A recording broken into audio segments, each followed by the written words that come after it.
Capítulo 14 – O gênero mental. Os estudantes de psicologia que seguiram o modo moderno de pensar a respeito dos fenômenos mentais ficaram surpreendidos pela persistência da dupla ideia mental que se tem manifestado tão fortemente durante os 10 anos passados do último meio século e que deu origem a um grande número de teorias plausíveis a respeito da natureza e constituição destas duas mentes. Recentemente, Thompson J. Hudson atingiu grande popularidade em 1893, avançando a sua bem conhecida teoria das mentes objetiva e subjetiva, que ele afirmou existir em cada indivíduo. Outros escritores atraíram também a atenção pelas teorias sobre as mentes consciente e subconsciente, mentes voluntária e involuntária, mentes ativa e passiva, etc., etc. As teorias dos diversos escritores diferem entre si, mas permanece o princípio oculto da dualidade da mente. O estudante de filosofia hermética tem provocação de riso quando lê e ouve qualquer coisa destas novas teorias a respeito da dualidade da mente, cada escola aderindo tenazmente à sua própria teoria favorita e clamando ter descoberto a verdade. O estudante volta para trás às páginas da história oculta e nos primeiros elementos dos preceitos ocultos encontra referências à antiga doutrina hermética do princípio de gênero no plano mental, a manifestação do gênero mental. E examinando mais, ele conclui que a antiga filosofia tinha conhecimento dos fenômenos da mente dual e deu conta disto pela teoria do gênero mental. Esta ideia de gênero mental pode ser explicada em poucas palavras aos estudantes que estão familiarizados com as modernas teorias há pouco aludidos. O princípio masculino da mente corresponde à chamada mente objetiva, mente consciente, mente voluntária, mente ativa, etc. E o princípio feminino da mente corresponde à chamada mente subjetiva, mente subconsciente, mente involuntária, mente passiva, etc. Certamente que os preceitos herméticos não concordam com as diversas teorias modernas sobre a natureza das duas fases da mente, nem admitem muitos fatos considerados como sendo, respectivamente, dos dois aspectos, porque muitas teorias e afirmações são alambicadas e incapazes de resistir ao toque da experiência e da demonstração. Apontamos as fases de concordância simplesmente para o fim de ajudar o estudante a assimilar os seus conhecimentos já adquiridos com os preceitos da filosofia hermética. Os estudantes de Hudson encontrarão no princípio do seu segundo capítulo da Lei dos Pensamentos Psíquicos a proposição que a mística algaravia dos filósofos herméticos desenvolve a mesma ideia, isto é, a dualidade da mente. Se o Dr. Hudson empregasse o tempo em decifrar um pouco da mística algaravia da filosofia hermética, ele teria obtido grande esclarecimento sobre a função da mente dual. Porém, naquele tempo, as suas obras mais interessantes ainda não tinham sido escritas. Vamos agora considerar os preceitos herméticos sobre o gênero mental. Os instrutores herméticos dão as suas instruções a respeito deste assunto, fazendo os seus estudantes examinarem a relação da sua consciência a respeito do seu ego. Os estudantes aprendem a pôr a sua atenção no ego que habita em cada um de nós. Cada estudante aprende a ver que sua consciência lhe dá uma primeira relação da existência do seu ego. A relação é eu sou. A princípio, isto parece ser a última palavra da consciência, mas um exame um pouco mais profundo descobre que este eu sou pode ser separado ou dividido em duas partes distintas, dois aspectos, os quais, apesar de agirem em uníssono e em conjunto, podem ser separados na consciência. Apesar de a princípio parecer existir um só ego, um exame mais cuidadoso e mais profundo mostra que existe um ego e um eu. Estes gêmeos mentais diferem em característicos e natureza, e um exame das suas naturezas e dos fenômenos que procedem da mesma dará muita luz sobre muitos problemas da influência mental. Permiti-nos começar com uma consideração sobre o eu, que é usualmente tomado pelo ego pelo estudante, até que ele investigue nos acessos da consciência. Um homem pensa do seu ego, no seu aspecto de eu, como sendo composto de certos estados, modos, hábitos, característicos, etc. Tudo o que faz sobressair a sua personalidade ou a seidade conhecida a si e aos outros.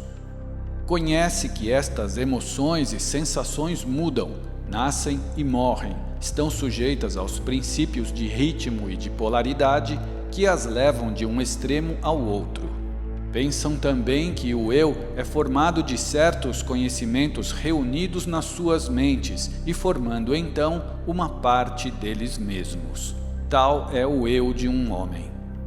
Porém, falamos muito apressadamente. O eu de muitos homens pode ser considerado como consistindo da sua consciência corpórea e dos seus apetites físicos, etc. A sua consciência sendo presa à sua natureza corpórea, eles praticamente vivem nela. Muitos homens ainda consideram o seu vestuário como parte do seu eu e atualmente parecem considerá-lo como uma parte de si mesmos. Um escritor disse humoristicamente que os homens se compõem de 3 partes: o espírito, o corpo e a roupa. Estas pessoas, ou roupas conscientes, perderiam a sua personalidade se fossem despidas da sua roupa por selvagens na ocasião de um naufrágio. Porém, mesmo muitos dos que estão presos à ideia do vestuário pessoal afirmam fortemente que a consciência do seu corpo é o seu eu. Eles não podem ter a ideia de uma seidade independente do corpo. A sua mente parece-lhes ser praticamente uma coisa pertencente ao seu corpo, o que é sempre o contrário. Mas, conforme o homem sobe na escala de consciência, ele se torna capaz de distinguir o seu eu da ideia do corpo e de pensar que este é uma coisa pertencente à sua parte mental. Mas só então poderá identificar inteiramente o eu com os estados mentais, as emoções, etc., que ele sente existir dentro de si. É capaz de considerar estes estados internos como idênticos a ele mesmo, em vez deles serem simplesmente coisas produzidas por uma parte da sua mentalidade e existindo dentro dele, sendo suas, estando nele, mas não sendo ele mesmo. Compreende que pode mudar estes estados mentais de emoções por um esforço da vontade e que pode, do mesmo modo, produzir uma emoção ou um estado de uma natureza exatamente oposta e, contudo, existe o mesmo eu. E assim, até que seja capaz de pôr de parte estes vários estados mentais, as emoções, os hábitos, as qualidades, os característicos e outras faculdades mentais. É capaz de pô-las no não-eu, coleção de curiosidade e embaraços, como uma posse de valor. Isto requer muita concentração mental e poderes de análise mental da parte do estudante. Porém, mesmo assim, a tarefa é possível para os estudantes avançados, e mesmo os não muito adiantados podem ver, na imaginação, como pode ser realizado o processo. Depois que o processo de pôr de parte foi executado, o estudante pôr-se-á em posse consciente de uma seidade que pode ser considerado nos seus 2 aspectos de eu e ego. O eu será considerado como sendo uma coisa mental em que os pensamentos, as ideias, as emoções, as sensações e outras condições mentais são produzidas. Pode ser considerado como a matriz mental, como o disseram os antigos, capaz de fazer a geração mental. Manifesta-se a consciência como um ego feminino, com poderes latentes de criação e geração das progênies mentais de todas as espécies e reinos. Sente-se que as suas forças de energia criativa são enormes. Contudo, parece ser consciente que ele recebe muitas formas de energias do seu ego companheiro ou de outro ego, quando é capaz de dar existência às criações mentais. Esta consciência traz consigo a realização de uma enorme capacidade para a operação mental e a habilidade criativa. Porém, o estudante descobre logo que isto não é tudo o que percebe dentro da sua consciência interior. Percebe que existe uma coisa mental que é capaz de querer que o ego feminino acione na direção de certa linha criativa, e que também é capaz de sustentar e provar a criação mental. Esta parte deles mesmos dizem ser chamada ego. É capaz de ficar na sua consciência à vontade. Não tem uma consciência de habilitações para gerar e criar ativamente, no sentido do processo que acompanha as operações mentais, mas sim no sentimento e consciência de uma facilidade para projetar uma energia do ego masculino ao ego feminino, um processo de desejo que a criação mental comece e continue. Compreende também que o ego masculino é capaz de sustentar e abrigar as operações da criação mental do ego feminino. Na mente de cada pessoa existe estes dois aspectos. O eu representa o princípio masculino de gênero e o ego representa o feminino. O ego representa o aspecto de existência, o eu, o aspecto de estado.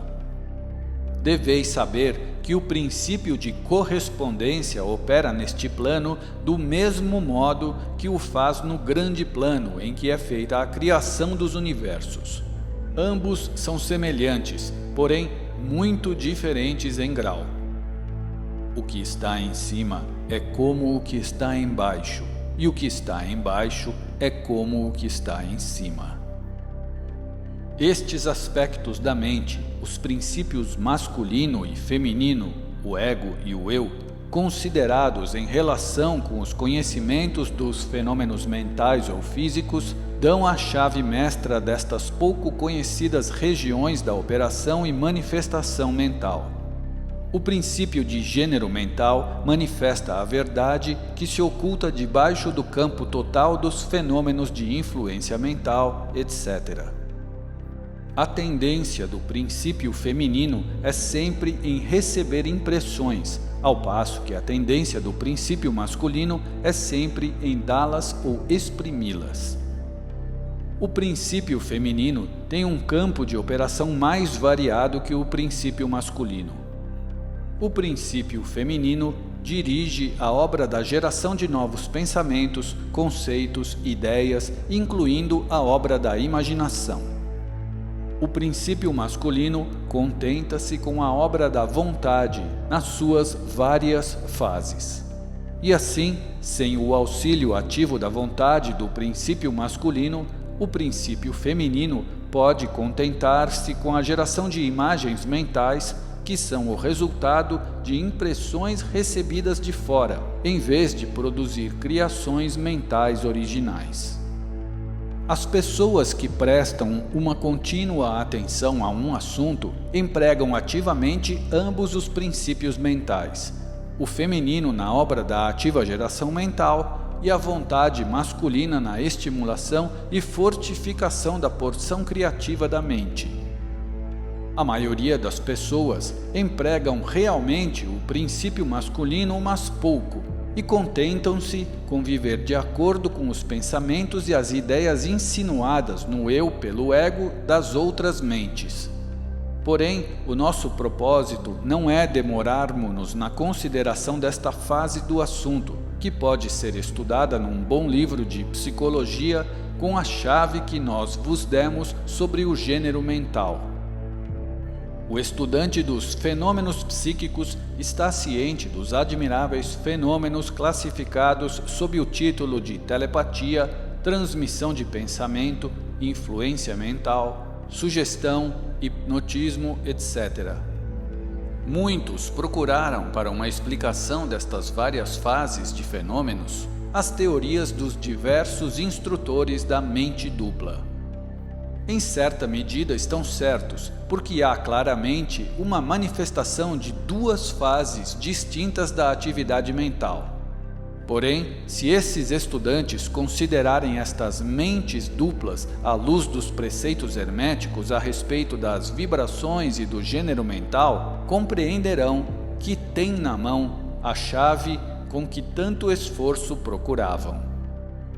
Nos fenômenos de telepatia, vê-se como a energia vibratória do princípio masculino é projetada para o princípio feminino de outra pessoa e este toma o pensamento semente e o desenvolve até a madureza. Pela mesma forma, operam a sugestão e o hipnotismo.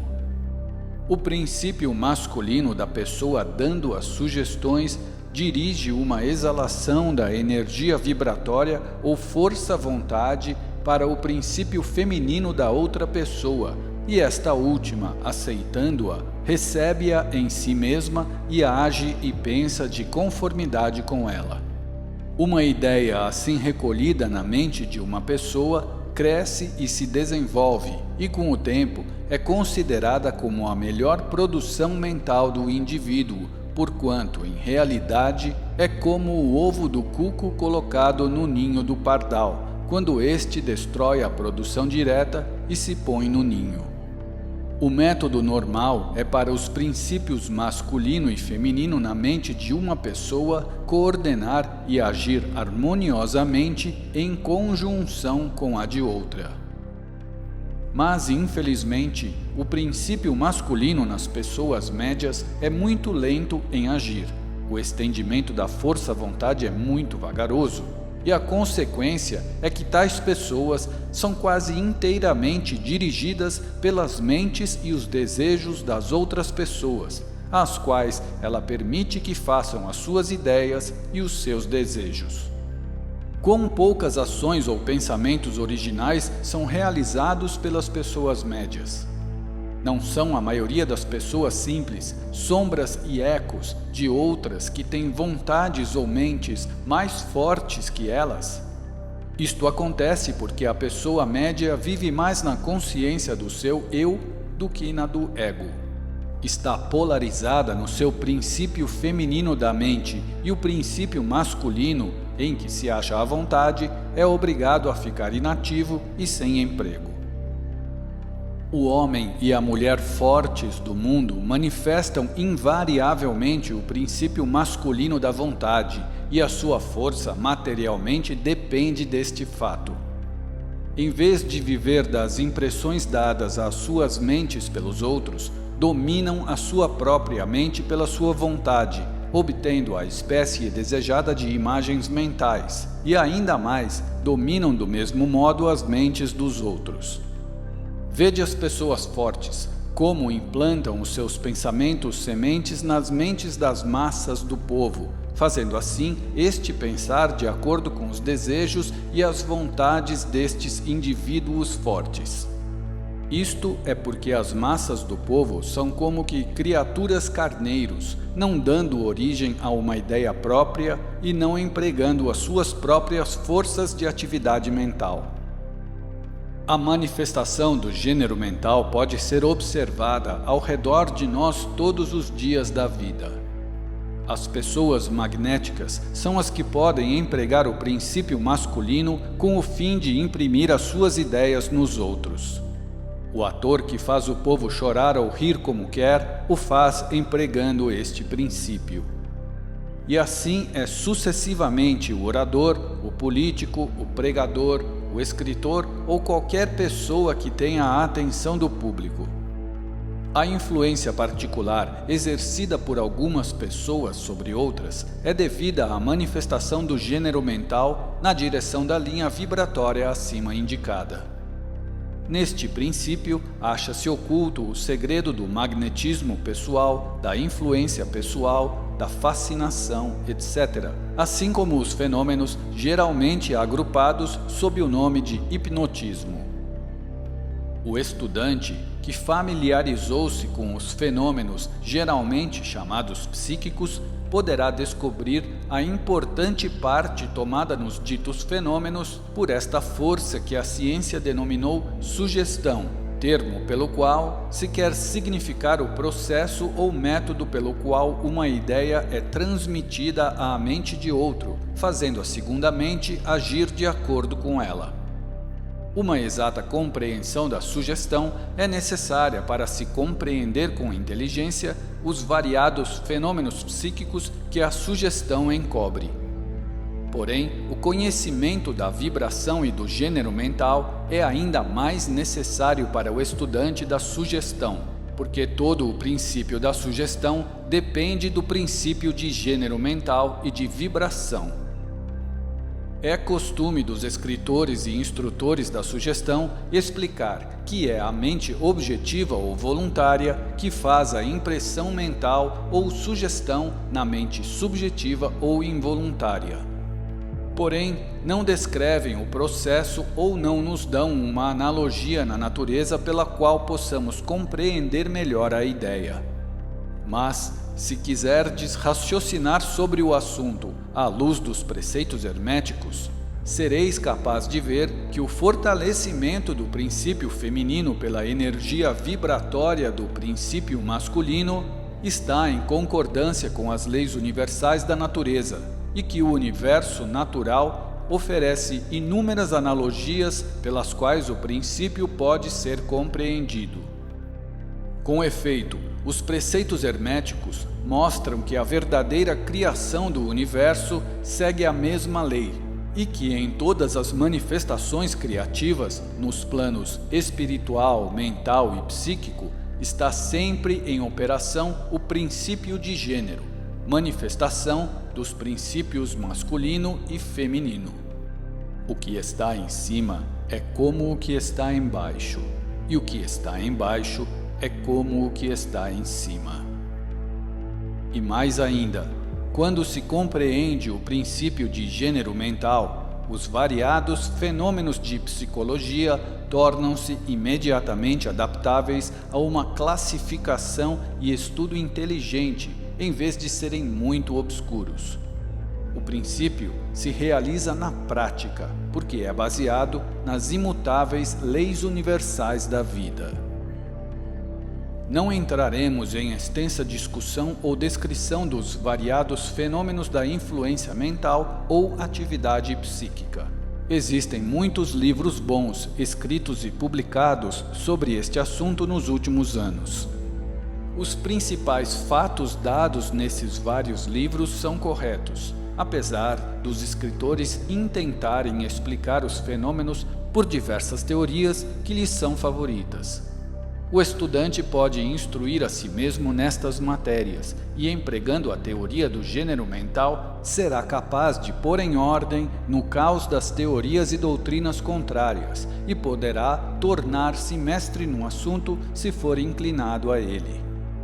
O fim desta obra não é dar uma extensa relação dos fenômenos psíquicos, mas sim dar ao estudante uma chave mestra com a qual possa abrir as diversas portas que conduzem às partes do templo do conhecimento que ele quiser explorar. Julgamos que nesta consideração dos preceitos do Kybalion encontrar-se-á uma explicação que servirá para esclarecer muitas dificuldades embaraçosas. Ela será uma chave que abrirá muitas portas. Qualquer que seja o costume de fazer detalhes a respeito das muitas formas de fenômenos psíquicos e da ciência mental, colocamos providencialmente na mão do estudante as ideias pelas quais ele pode instruir-se muito a respeito de cada fase do assunto que o interessar. Com o auxílio do Kybalion, pode-se fazer uma livraria oculta, a velha luz do Egito iluminando as páginas e os assuntos obscuros. Este é o fim deste livro. Não queremos expor uma nova filosofia, mas sim fornecer o bosquejo de um grande preceito do mundo antigo, que poderá esclarecer as doutrinas de outros, que servirá de grande reconciliador das diferentes teorias e doutrinas opostas.